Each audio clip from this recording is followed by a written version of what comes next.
বন্ধুরা, আজকে কত আনন্দের দিন তাই না? আজকে 15ই আগস্ট, স্বাধীনতা দিবস।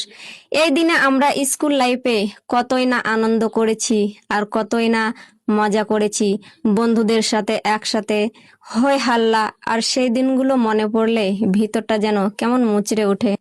স্কুলের দিনগুলো হয়তো আর কোনোদিনও ফিরে আসবে না, কিন্তু সেই দিনের মিষ্টি স্মৃতিগুলো মৃত্যুর আগ পর্যন্ত বেঁচে থাকবে।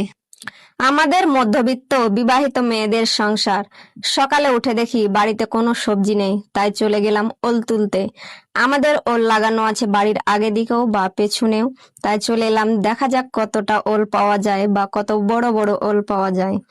তো তোমাদের কার কার ওল খেতে ভালো লাগে অবশ্যই কমেন্টে জানিও। আর আমার খেতে কিন্তু খুব ভালোই লাগে।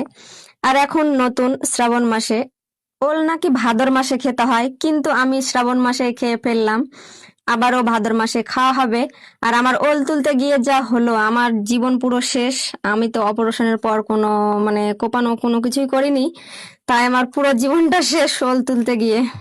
বন্ধুরা, আমার সাথে যেটা ঘটে সেটা কি তোমাদের সাথেও ঘটে? রাস্তাঘাটে বের হলেই বলে, তুমি ভাইরাল হয়েছো, তুমি কত টাকা পাও, তুমি কি টাকা পাও? যদি বলা যায় হ্যাঁ, তাহলে বলে কত টাকা পাও, বা মাসে মাসে পাও, না কি করে পাও? ওদের প্রশ্নের উত্তর দিতে দিতে আমি নাজেহাল হয়ে যাই যে কি দেব। ভিডিও তো দেখেই না, উল্টো আবার কত টাকা পাও কি পাও, এদের প্রশ্নের উত্তর দেওয়া যায় না। বন্ধুরা, এইদিকে গল্প করতে করতে আমার ওল তোলা হয়ে গেছে। তো ওলের এত মাটি লেগেছে কি বলবো, দেখে মনে হচ্ছে 5-7 কেজি ওল আছে। কিন্তু দেখা যাক কতটা ওল পাওয়া যায় শেষ অব্দি।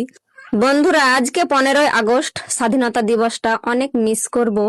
কারণ আমরা মধ্যবিত্ত, আমাদের যতই দুঃখ কষ্ট হোক না কেন, সব সময় আমরা হাসি মুখেই থাকি। বন্ধুরা, তোমরা আমাকে দোয়া করো যেন তোমাদের দোয়াতে আমার এই হাসি মুখটা সারা জীবন কেটে যায়। ফাইনালি বন্ধুরা, আমার অনেক কষ্টের পর অনেক কষ্টের ফল দেখো। ওই যে কথায় আছে না, গরিবের কথা বাসি হলেও মিষ্টি হয়, সেই রকম হয়েছে আমার সাথে। আর এই যে চলে এলাম ঝটপট করে রান্না করার জন্য। এই দেখো, দেখতে পাবে আমি রান্না করতে যেটা আমার সাথে ঘটলো কি আর বলবো, বলে বোঝানো যাবে না।